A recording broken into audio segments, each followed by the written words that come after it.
Buenos días, hermanos y amigos. La Iglesia Bautista Emmanuel Chupaca los saluda en el nombre de nuestro Señor Jesucristo.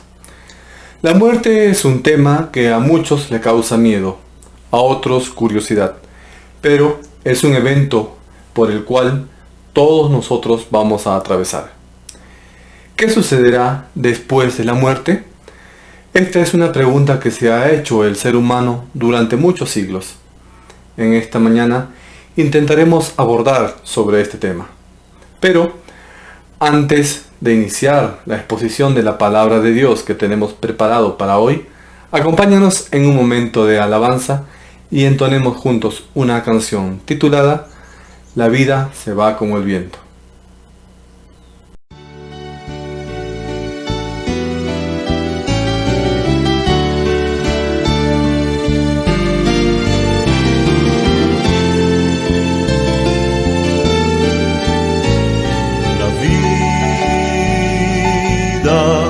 Se va como el viento,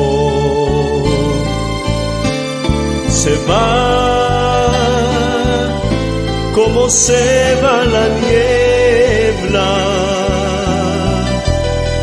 fugaz es cual flor de la hierba que en la mañana es y en la tarde ha muerto.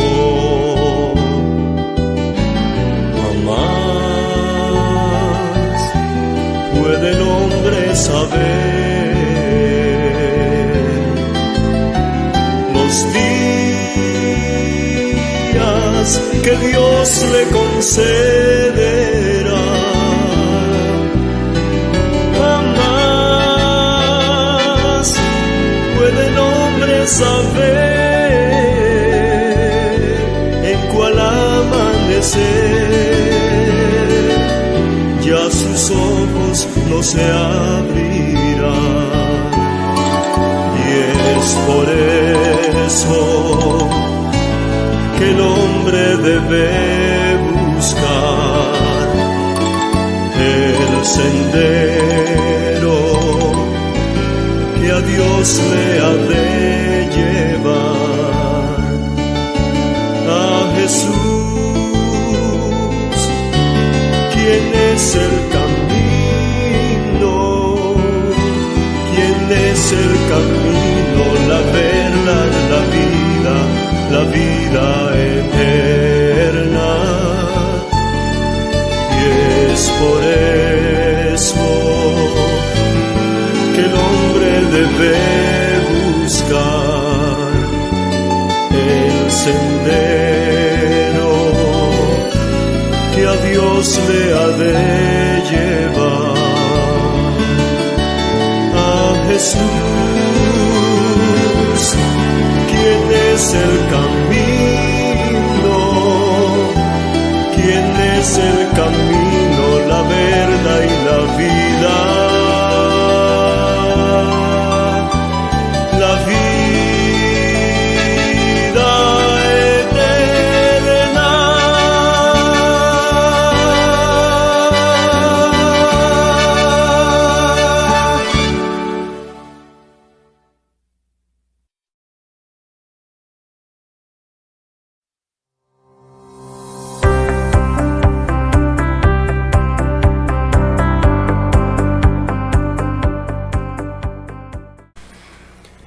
Gracias por habernos acompañado en un momento de alabanza.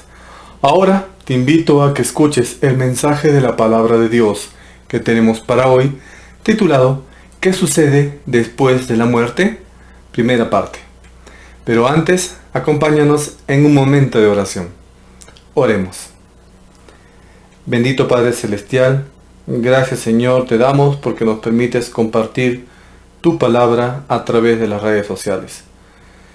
Señor, en esta mañana permítanos que podamos entender tu palabra, que podamos aprender de tus enseñanzas acerca del tema de la muerte. Un tema que de repente para algunos puede ser de temor, pero para aquellas personas que confían en Cristo no es causa de eso, sino más bien de una esperanza de vida eterna en tu presencia. Señor, permite que podamos llegar a esos corazones que necesitan comprender de ti, saber más de ti. Gracias, Padre, en el bendito nombre de nuestro Señor Jesucristo. Amén y amén. La muerte es un tema que a algunos puede causar temor o dudas.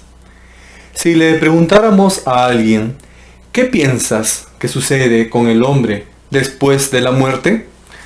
La respuesta de algunos podría ser, creo que hay vida después de la muerte. Otros dirán, creo que después de la muerte no hay nada y que todo termina con ella.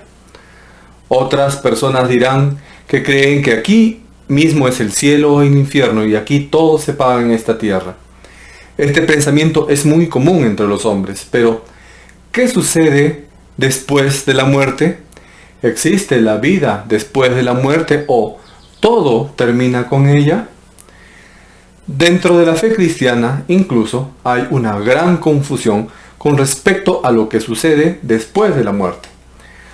Algunos sostienen que después de la muerte todos duermen hasta el día del juicio final, después de lo cual todos seremos enviados ya sea al cielo o al infierno según corresponda. Otros creen que en el momento de la muerte las personas son juzgadas inmediatamente y enviadas a sus destinos eternos. Otros afirman que cuando la gente muere, sus almas y espíritus son enviados a un cielo o a un infierno temporal para esperar la resurrección final, el juicio final y luego la finalidad de su destino eterno. Entonces, ¿qué es lo que dice la Biblia exactamente que sucede después de la muerte? Para empezar, la muerte es el resultado del pecado del hombre, introducido por Adán. La palabra de Dios nos dice en Romanos capítulo 3, versículo 23, porque la paga del pecado es muerte, mas la dádiva de Dios es vida eterna en Cristo Jesús, Señor nuestro. En el fondo, el pecado es rebelión contra Dios. Nuestro pecado nos separa de Dios, el Creador y sustentador de la vida. Toda persona muere físicamente porque todos hemos pecado, pero este versículo no se refiere exclusivamente a la muerte física, sino a la espiritual. En primer lugar, el pecado no necesariamente resulta de inmediato en la muerte física. En este versículo de Romanos no nos dice que cuando pecamos vamos a morir físicamente en el preciso momento en que pecamos. Se refiere especialmente a la muerte espiritual, a la muerte de nuestra alma.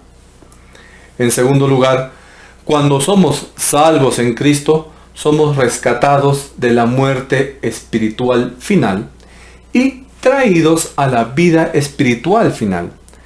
Pablo le dijo a los romanos que la dádiva de Dios es vida eterna en Cristo Jesús, Señor nuestro. Cuando pecamos, experimentamos los síntomas de muerte espiritual. Puede que nos sintamos culpables, vacíos, confundidos o desconectados de Dios. Actuamos como los injustos en lugar de actuar como personas justas. Nuestro pecado, aún como creyentes, lastima el corazón de Dios y contrista su espíritu, a pesar de que no anula nuestra relación con Él.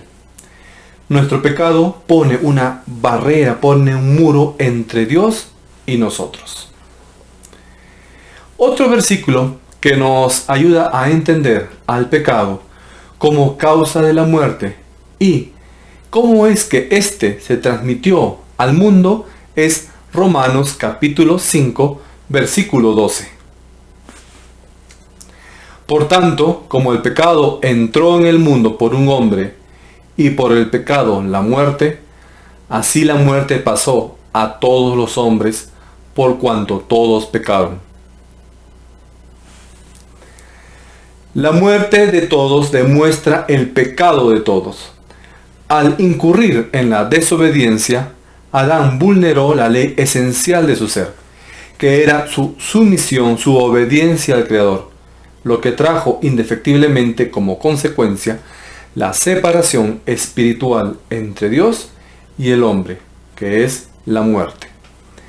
El pecado entró en el mundo desde afuera, pero por medio de un solo hombre, quien no puede ser otro que la cabeza de toda la humanidad. Este hombre es Adán. Según el pensamiento del apóstol Pablo, la humanidad se hallaba aún dentro de su progenitor, de modo que la caída de éste trajo como consecuencia la caída de todos, es decir, de toda la humanidad entera. De tal forma que los hombres, tales como los conocemos nosotros, somos pecadores por naturaleza, desde el nacimiento. La doctrina implícita que hemos señalado es importantísima, pero desde el punto de vista del argumento, la frase determinante es la siguiente: la muerte pasó a todos los hombres por cuanto todos pecaron. Con dolor, los hombres tuvieron que reconocer un hecho de alcance universal. Todos murieron. Podría tratarse de un Matusalén que vivió casi 1000 años, o podría ser el caso de una criatura de días, pero el hecho es que nadie se libra de la muerte. Un resultado universal tuvo que responder necesariamente a una causa universal que Pablo determina al declarar que todos murieron en Adán. El hombre no muere como consecuencia de un pecado especial o peculiar que haya cometido, bien que tal pecado puede acelerar de repente un proceso moral degenerativo, sino que los hombres mueren porque pertenecen a una humanidad pecadora, y la paga del pecado es la muerte. Adelantándonos un poco a la idea principal de la prédica, al morir, los cuerpos de todos los creyentes y no creyentes van a la tumba. El alma de los creyentes van al cielo en presencia de Cristo. Al morir, el alma de los incrédulos va al Hades, al infierno, que es un lugar de tormento, mientras que esperan su juicio en el gran trono blanco, el juicio final. Pero, antes de profundizar en el tema central, el cual veremos con detalle la próxima semana, veamos algunos conceptos erróneos y comunes sobre la muerte.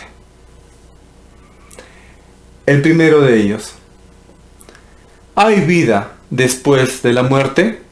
La respuesta es sí. Muchos niegan que exista vida después de la muerte. Esta es la visión de los humanistas, naturalistas y seculares que creen que no hay Dios.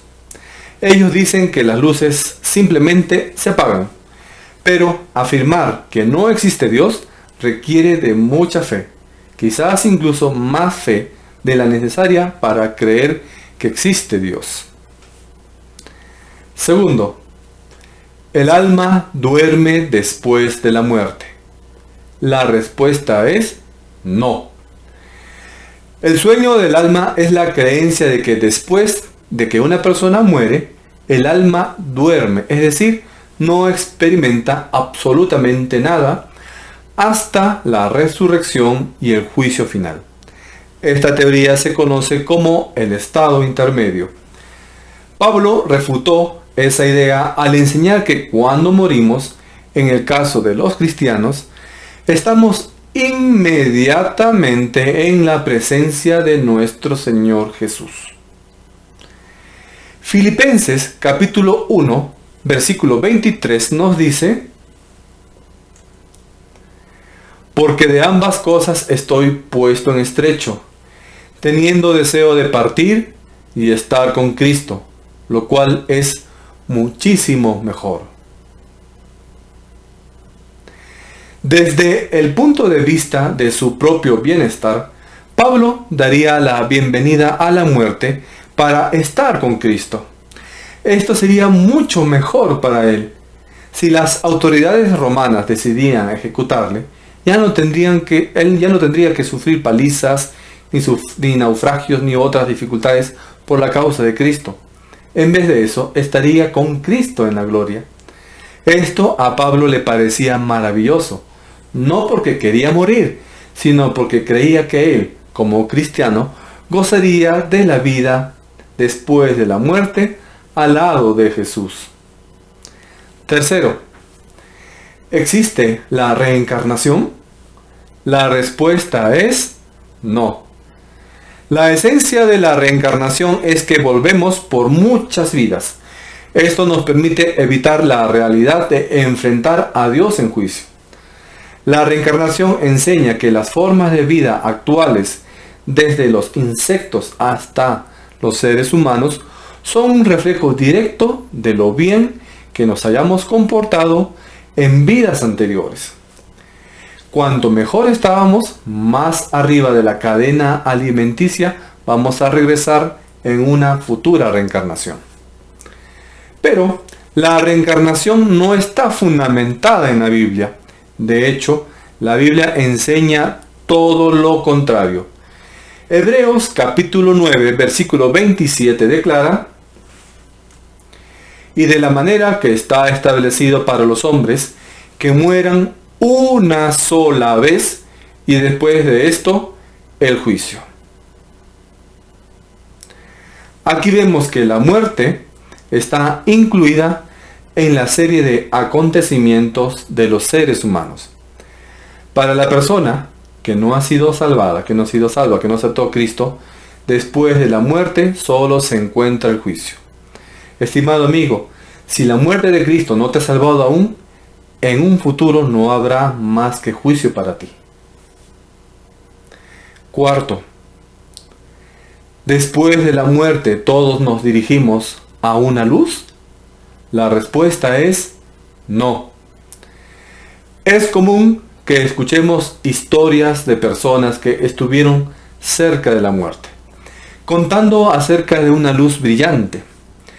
En cierta forma es cierto, pero este evento de ver una luz no es una experiencia espiritual por la que pasarán todas las personas después de la muerte, sino que este evento de la luz brillante es simplemente una reacción fisiológica a la caída de la presión arterial.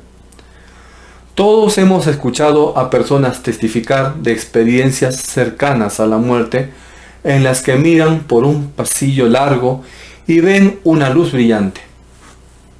Para entender, hagamos un ejemplo real. Los pilotos de aviones caza usan trajes de presión para mantenerlos conscientes durante los giros a altas velocidades, en las que experimentan intensas fuerzas G.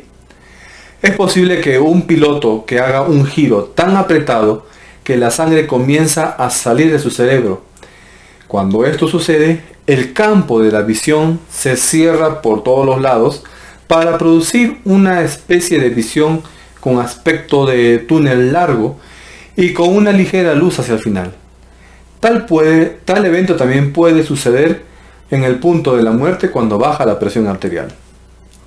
Quinto, ¿existe el purgatorio?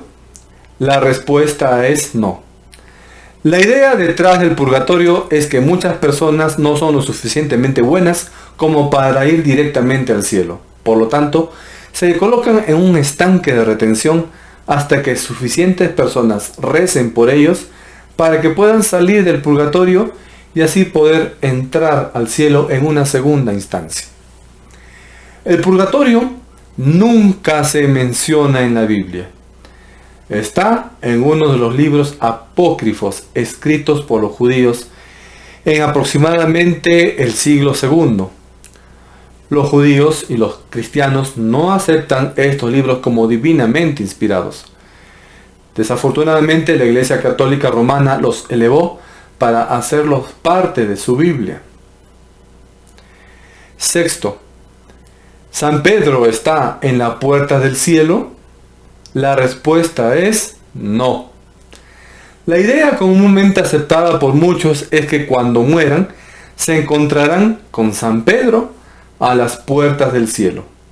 Y sobre las bases de sus comportamientos en la tierra, en un libro que tiene ahí apuntado San Pedro, él va a determinar si pueden ir al cielo o si deben ir al infierno. En realidad es que Pedro nunca se sienta a la puerta del cielo. Lo que determina si vamos al cielo o al infierno es nuestra fe en Jesucristo, quien murió en la cruz para perdonar los pecados del mundo. La palabra de Dios nos dice en Juan capítulo 3 versículo 16: porque de tal manera amó Dios al mundo, que ha dado a su Hijo unigénito, para que todo aquel que en él cree no se pierda, mas tenga vida eterna. Todo el Evangelio se centra en este versículo. El amor de Dios no es estático ni egoísta, sino que se extiende y atrae a otros así. Dios establece aquí el verdadero molde del amor, la base de toda relación de amor. Si uno ama a alguien profundamente, está dispuesto a darle amor a cualquier precio. Dios pagó con la vida de su Hijo el más alto precio que se puede pagar. Y Jesús aceptó nuestro castigo, pagó el precio de nuestros pecados y luego nos ofreció una nueva vida que nos compró con su muerte, que nos compró con su sangre derramada en la cruz. Muchas personas rechazan la idea de vivir para siempre porque viven vidas tristes. Pero la vida eterna no es la extensión de la miserable vida mortal del hombre aquí en la tierra. La vida eterna es la vida de Dios encarnada en Cristo, que se da a todos los que creen como garantía de que vivirán para siempre. En esa vida ya no hay muerte, enfermedad, enemigo, demonios ni pecado. Pero cuando no conocemos a Cristo, tomamos decisiones pensando que esta vida es todo lo que tenemos. En realidad, esta vida es solo el comienzo de la eternidad. Empecemos, por lo tanto, a evaluar todo lo que sucede desde una perspectiva eterna, tal como nos explica en la palabra de Dios en la Biblia. El asunto es, ¿qué pasa luego de la muerte? Aquí los caminos divergen. Es muy diferente lo que sucede con el cristiano que con el no cristiano. El cristiano va a la presencia de su Salvador inmediatamente después de la muerte. No hay ninguna condenación para el creyente, ya que el Hijo de Dios fue juzgado por nosotros en la cruz. Por su parte, la persona sin Cristo, la persona que no ha recibido a Cristo, enfrentará el juicio por sus pecados, pasando por la eternidad en el infierno. Así es el triste fin de una persona que muere sin Cristo, que muere en sus pecados. Será trasladado a un lugar de tormento, aguardando la resurrección y el juicio final, y allí será condenado por el juez justo y santo, y finalmente será arrojado al lago de fuego y azufre, su morada final, donde estará allí, lamentablemente, por los siglos de los siglos. ¿Recuerdan al ladrón crucificado al lado del Señor Jesús? Creyó en Cristo, estando ambos suspendidos en la cruz, sin ninguna posibilidad de hacer obras que lo salvaran, hacer el bien, ir a la iglesia, bautizarse. Solo le quedaba algo por hacer, solamente morir. Pero, ¿qué nos enseña el Evangelio en Lucas capítulo 23, versículo 43? Entonces Jesús le dijo: de cierto te digo que hoy estarás conmigo en el paraíso. Cristo le dio esa promesa únicamente al hombre que experimentó aquel cambio de corazón, lo cual es llamado conversión, es decir, la fe en Cristo y aceptarlo como Salvador. Nuestro Señor hizo una declaración notable, que este ladrón estaría con él ese mismo día en el paraíso. Los dos ladrones que acompañaban a Jesús en la crucifixión habían sido detenidos por el mismo delito, por el mismo crimen, procesados por el juzgado por ese delito y estaban muriendo por la misma causa. Pero, ¿cuál era la diferencia entre estos dos ladrones? No había ninguna, pues ambos eran ladrones. La diferencia, sin embargo, radicaba en el hecho de que uno de ellos creyó en el Señor Jesucristo y el otro no. El ladrón que creyó en Jesús no podía realizar ninguna buena obra ni esfuerzos para acercarse a Dios. Ni siquiera tendría la oportunidad de asistir a una iglesia, ni de cumplir ritos o ceremonias de ninguna religión. Sus manos y sus pies estaban ahí inmovilizados y su cuerpo solo descendería de la cruz como un cadáver. En realidad, su vida había sido una demostración de todo lo contrario. Pero escuchó aquellas palabras de Jesús que le dijo: hoy estarás conmigo en el paraíso. Fue la presencia de Dios a causa de su fe en Cristo. Es que, frente a Dios, todos los seres humanos de cualquier origen social, encumbrados o proscritos por la sociedad y la ley, se encuentran en la misma condición y padecen las mismas necesidades. Y para todos hay una misma solución, porque solo hay un acceso a la presencia de Dios y es a través de la fe en nuestro Señor Jesús. Acompáñanos la próxima semana para que escuches más detalles sobre los dos caminos eternos que nos espera después de la muerte, condicionados por el creer o no creer en Cristo. No te pierdas entonces la segunda parte. Ahora, antes de despedirnos, acompáñanos nuevamente en un momento de alabanza y entonemos juntos una canción titulada Comprados con sangre por Cristo.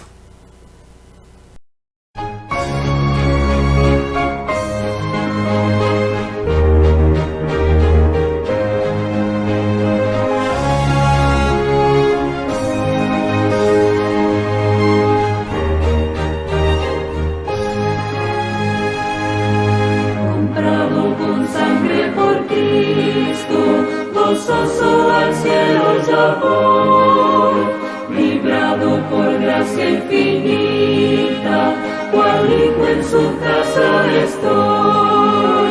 Por él, comprado con sangre yo soy, con él, con Cristo al cielo yo voy. Soy libre de pena y culpa, su gozo me hace sentir, Él llena de gracia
hermanos y amigos, hoy hemos visto que la muerte no representa únicamente el cese de las funciones vitales, la muerte física, sino que también abarca a la muerte espiritual.